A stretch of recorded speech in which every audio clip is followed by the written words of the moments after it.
Belinda is an emerging curator and first-generation Rwandan, currently residing in Edmonton, but soon to be a Torontonian. Belinda has held volunteer roles with the Art Gallery of Alberta and the youth organization The Come Up, where she's led the Art and Culture Task Force. She has recently completed her Bachelor's of Arts at the University of Alberta and strives to use her combined research skills and creativity to engage communities through art. Without further ado, Belinda. Hello, thank you all for joining us today. Thank you for coming and joining online to this AGA monthly community tour of Inheritance. I'm very honored to be doing this. Thank you again, Michael, for having me and for coordinating this with me. This exhibition is curated by Lindsay Sharman, so I want to thank her as well. And it features 3 artists, Deanna Bowen, Adrian Simpson, and Renonda, with also a little bit of a collaboration, as he mentioned, by A.A. Bronson, who made a book. So I'm just going to be walking through this exhibition, and yeah, please feel free to ask questions throughout. So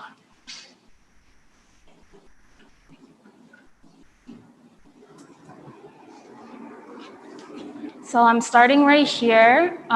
This is a photograph by Renonda, one of the artists in the exhibition. And so basically this is an identity card, an identification card.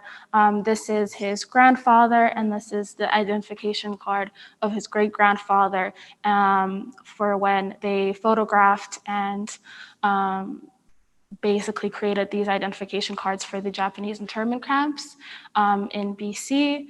And I'm also really interested in social history and a connection to art. And so I think that this exhibition really talks to me in terms of understanding how we are not so far removed as we may think that we are from a lot of this history.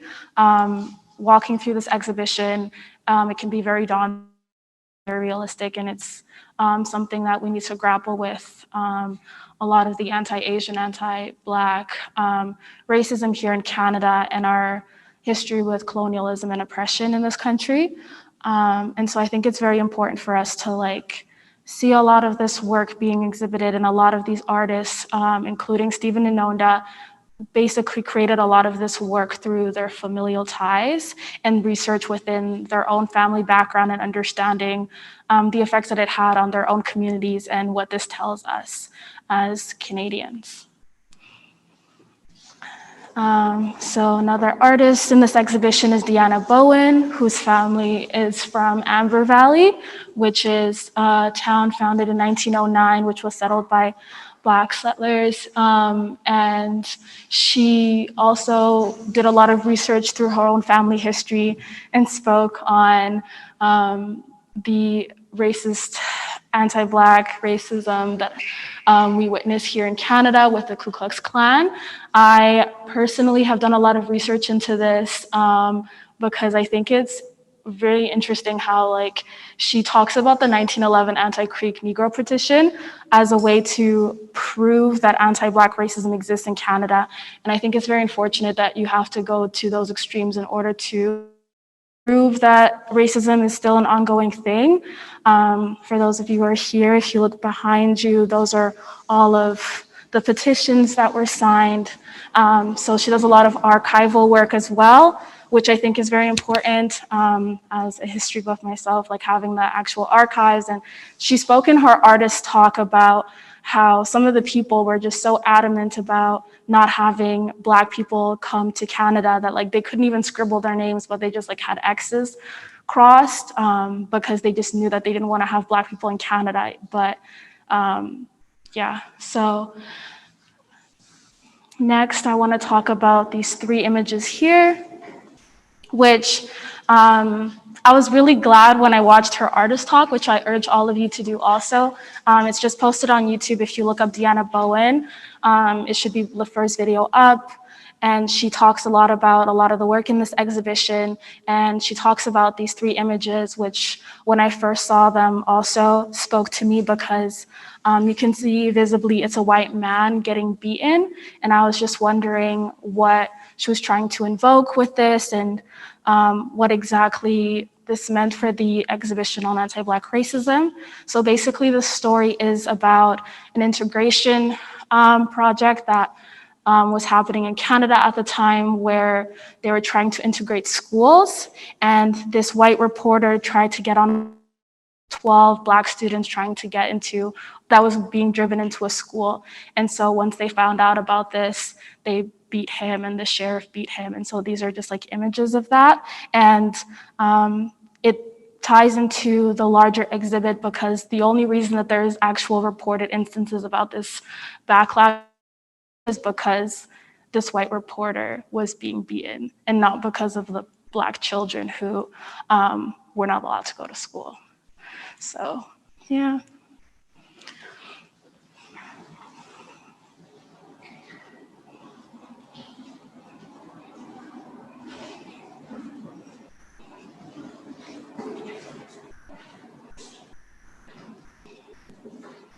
I'm also stopping at this image as well. Unfortunately, I can't speak on every single image in the whole exhibit, so I'm picking and choosing things.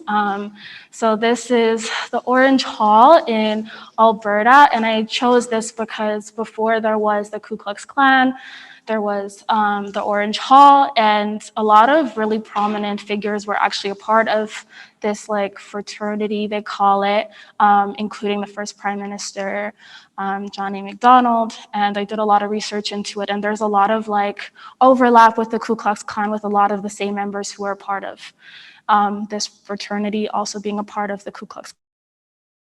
And the chapter in Edmonton was actually a lot more prominent than people realize, with there being a large newspaper called The Liberator, which operated out of the Imperial Building in Edmonton, which is like would have been located where like on 100 and Jasper Avenue right now.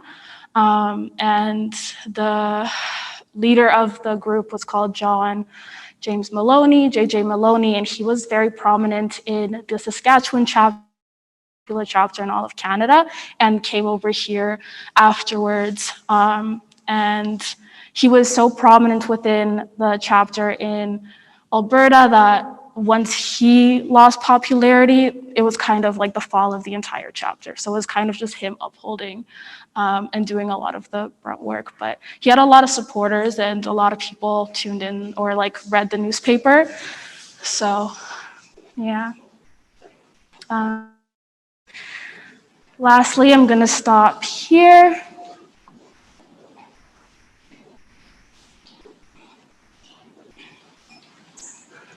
So this is Deanna Bowen basically recreated an interview that was done by the CBC. And it was basically created in Toronto by an interviewer who asked Ku Klux Klan members, the Grand Dragon Master, which is what they call like the head of the KKK in Atlanta, and then they also invited a Reverend James Bevel, but it was kind of like an ambush because the Ku Klux Klan members didn't know that the Reverend was being invited over to speak with them, and so it was, Deanna Bowen talks a lot about like this pointing fingers that Canadians do to oppression, and that we always kind of showcase ourselves as being like a safe space and multiculturalism and all of these things. And like this kind of has the same sentiment if you're able to watch it, where the white reporter, Canadian reporter, is kind of like speaking very naively to the KKK members, like, why don't you guys just shake hands? Why don't you guys just like be understanding? Why don't you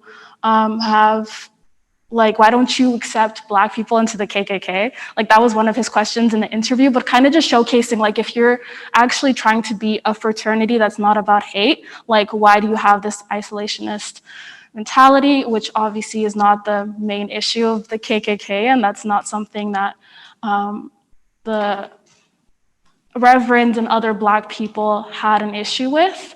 So basically he talks a lot about how and it was also really interesting, another dichotomy that I found, a lot of questions that were being asked by the KKK members to the Reverend is, okay, if there was a fire or if there was a burning of your church, if someone was shot at, if someone was hurt, why don't you call the FBI, or why don't you why don't you involve law enforcement within these claims?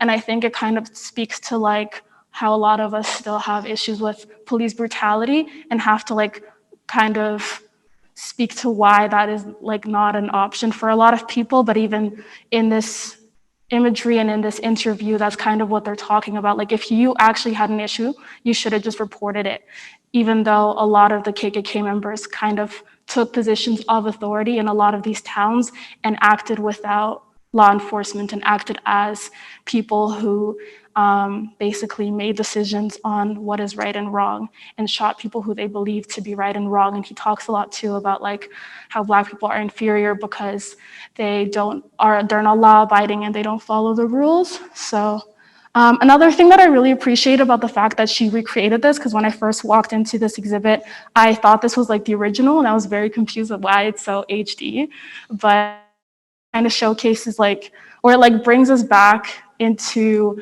the moment, because a lot of the imagery of the civil rights movement of Martin Luther King is always in black and white, which kind of detaches us and makes it seem so far removed. And so I think seeing this in color and seeing this imagery in a way that we can understand it kind of brings it closer to a lot of us in present day and kind of allows us to actually like understand it a lot more and actually like engage with it.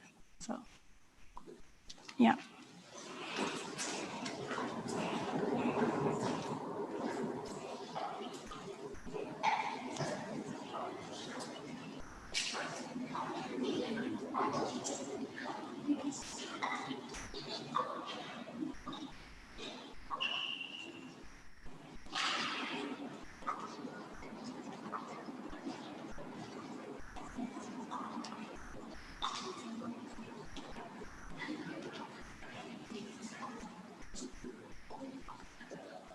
So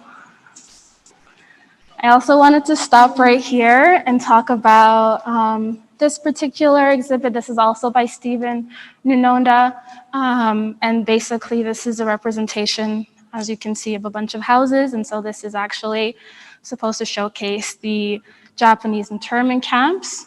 For me, when I first walked in, I was really taken aback by the use of black and the reason to why he chose this. And he actually, the material he uses actually, and so there's a story behind it where the Japanese were actually forced to make their own houses and their own like buildings. And so they were only given a very limited amount of time to create these homes with limited materials.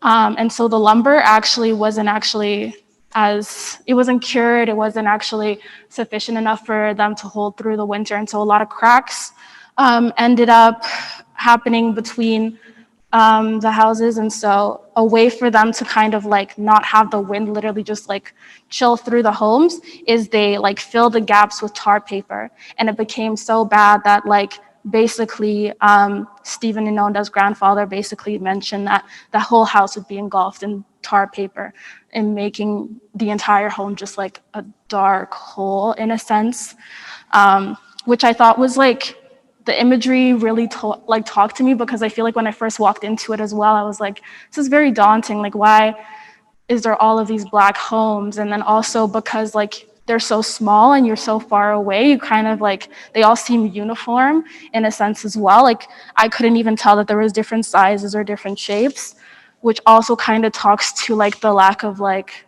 identity, I think, and lack of personalization to your home. And basically a lot of the Japanese, with the way that they face anti-Asian racism in Canada post Pearl Harbor, like they were basically crucified for an incident that a lot of them had nothing to do with. And so their identity was in a way taken away in that sense. And I think that's something that I kind of like gravitated towards when looking at this. If you look to the far back, there's also a ladder. There's also a story attached to that.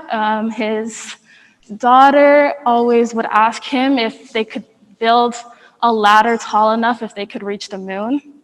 And so I thought that was quite sweet, and that's basically leading up to the moon. And if you look really closely, it like moves very, very slowly to represent kind of like a slow passage of time, which again, like kind of represents the suffering of the Japanese in the internment camps because of, like their lack of resources, their lack of like respect to human life. Yeah. Also free to ask questions if you want to talk about anything.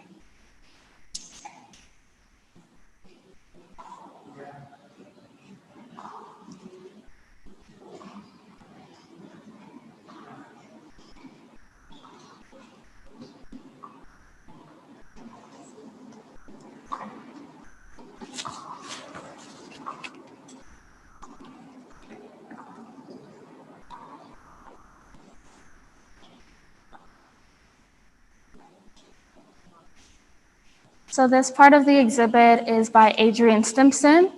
Adrian Simpson is an Indigenous artist, and this entire exhibit is also in part not in collaboration, but almost as to an answer to another artist called A.A. Bronson, who wrote a book basically apologizing for his ancestors' relation to the residential schools.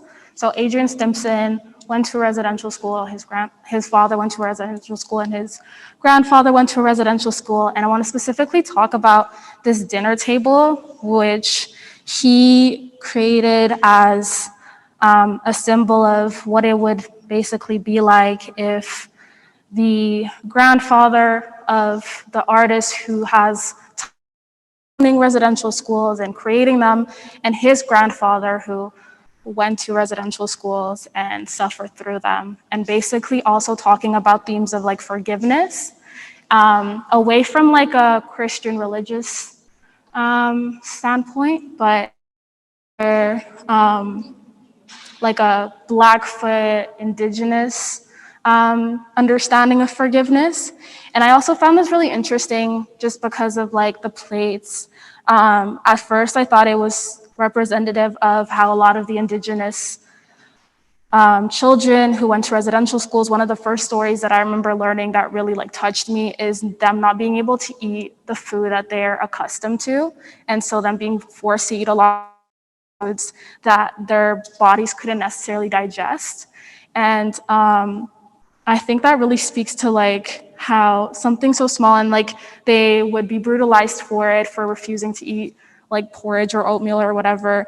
And they weren't able to actually eat a lot of these things. So I think like this being on a plate was something that like initially caught my eye because it like brought me back to that story and reminded me of like what was taken away from these children, and like the suffering that they went through by not being able to practice their culture, eat their food, or engage with their peers in a way that's respectable to them and humane.